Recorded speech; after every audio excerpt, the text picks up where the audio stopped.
Bonjour chers internautes de GFM.sn, nous avons le plaisir de recevoir aujourd'hui comme invité du jour M. Boubou Sakho, président de l'ARBF, Association des ressortissants de Bakel en France. Bonjour M. Sakho.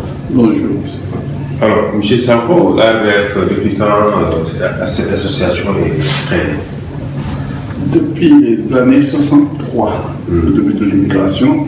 En fait, il faut dire il y a eu un balbutiement de création d'associations par nos aînés qui faisaient la marine marchande. Après, du côté de Marseille, plus ou moins il restait longtemps. Mais les premiers qui sont venus à Paris, ils ont créé une association avec d'autres villages en fait, puisqu'ils n'étaient pas un nombre important. Au fur et à mesure de l'évolution, chaque village a pris son autonomie. Donc ça fait le début de l'immigration moderne. En tout cas, quand on demandait aux immigrés des ressortissants de la vallée du fleuve Sénégal de venir travailler ici comme ouvriers dans les usines. Donc dans les usines comme Renault, comme Simca, comme Peugeot. Donc c'est à partir de ce moment que l'association s'est créée de manière informelle. On a créé l'association de manière formelle en 2000. Voilà. Il faisait tout ce qu'il faut faire, mais puisqu'on n'avait pas besoin de subventions, en fait, c'est contenter de nos cotisations pour avancer dans le cadre social, dans le cadre de l'entraide et de soutien mutuel entre nous. Donc on n'avait pas besoin de formaliser l'association. En tout cas, nos aînés, parce que je me suis venu plus tard, ils avaient pensé comme ça. Alors, depuis sa création, ou bien depuis sa formalisation, quelles sont les actions qui ont été menées concrètement sur la terre? En fait, bien avant sa formalisation, il y a eu des actions tant envers le Sénégal, en termes de participation aux activités culturelles. Il n'y a pas de mosquée où on n'a pas, pour ne pas dire on n'a pas construit, où on n'a pas participé à construire. On a organisé des rencontres internationales, on a envoyé des livres pour des bibliothèques et des écoles, on a rénové les écoles, on a envoyé des médicaments et des lits pour l'hôpital. Tout ce qui concerne l'aide et le soutien de la ville de Bakel, même en agriculture, puisque les périmètres irrigués, on était là à envoyer de l'argent pour les aider. Donc on a participé pleinement et entièrement, à tous les niveaux, y compris après la formalisation.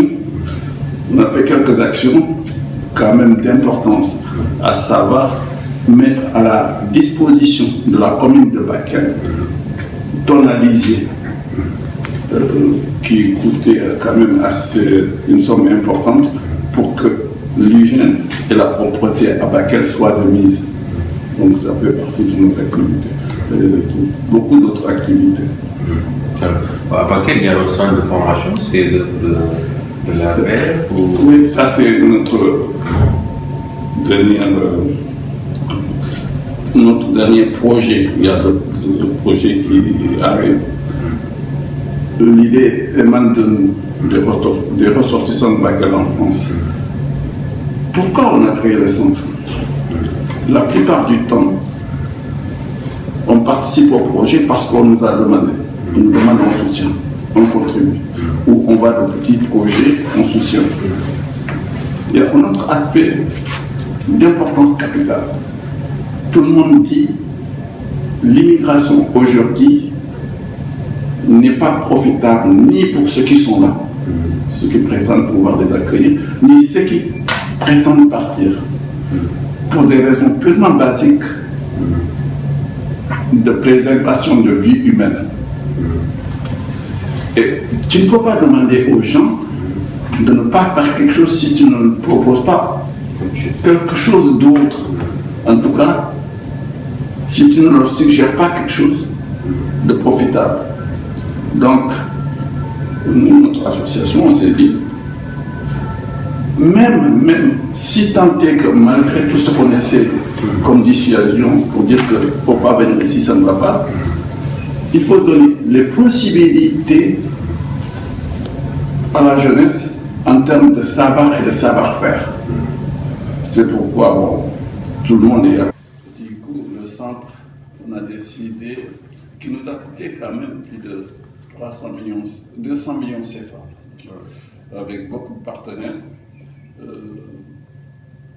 Les architectes sans frontières, je suis parti au Sénégal avec 2 architectes sans frontières et un architecte sénégalais pour concevoir le bâtiment. Les électriciens sans frontières nous ont aidés à concevoir tout le problème électrique. Et puis on a eu d'autres partenaires comme la ville de Paris qui nous a soutenus. Nous avons eu le soutien de Adoma, nous avons eu le soutien de Aftam qui devient maintenant Qualia. Nous avons eu le soutien de la Fondation Abbé Pierre. Du coup, tous ces partenaires nous ont permis de réaliser le projet avec le concours du PASD qui a donné la concurrence de 70% du projet. Du coup, le reste, c'est l'association des ressortissants de Bakel qui a financé. Environ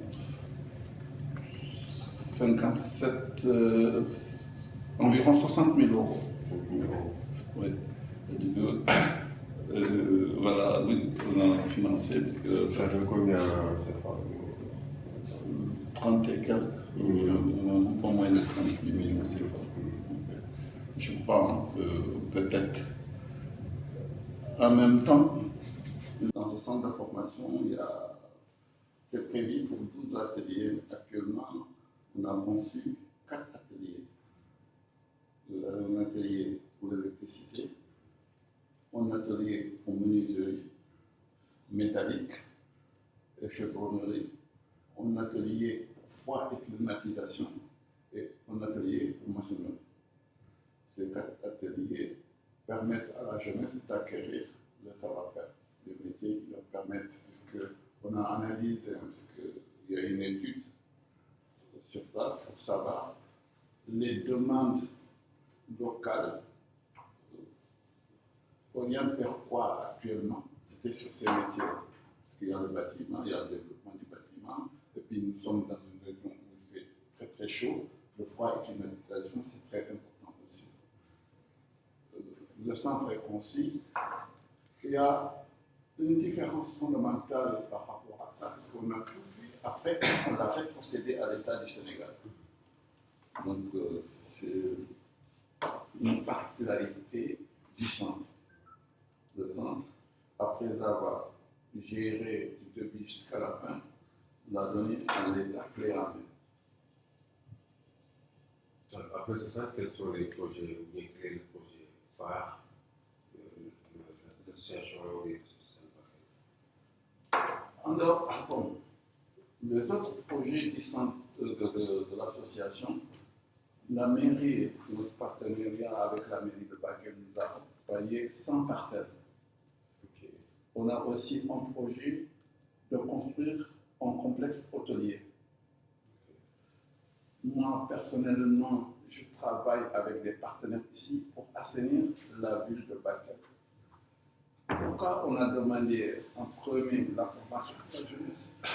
Si on a la possibilité de mettre en chantier tous ces projets, c'est de puiser sur le vivier formé, les jeunes formés dans le centre.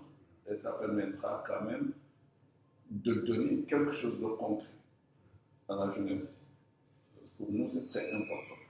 Nous travaillons, nous œuvrons actuellement pour la réalisation de ces projets. Votre dernier mot? Notre propos, c'est toujours la même chose qu'on adresse à la jeunesse. Il y a beaucoup de choses qui nous doivent à nous. Tout ce qu'on peut leur dire, peut-être ils vont croire ou non ce qui leur demande de ne pas aller à l'aventure, mais il faut qu'ils partent avec bagage, un savoir-faire, des compétences, et comme ça, ils auront un peu moins de problèmes pour s'en sortir. nulle part les mains dans les poches en espérant trouver du travail. Peut-être il y a du travail, on ne sait pas. On nous dit en bon musulman, c'est la chance, mais il faut aller avec un métier, un savoir-faire. C'est tout ce qu'on demande à la jeunesse. Ils n'ont pas aller à l'aventure pour ne plus revenir. Okay. Merci, M. Issa.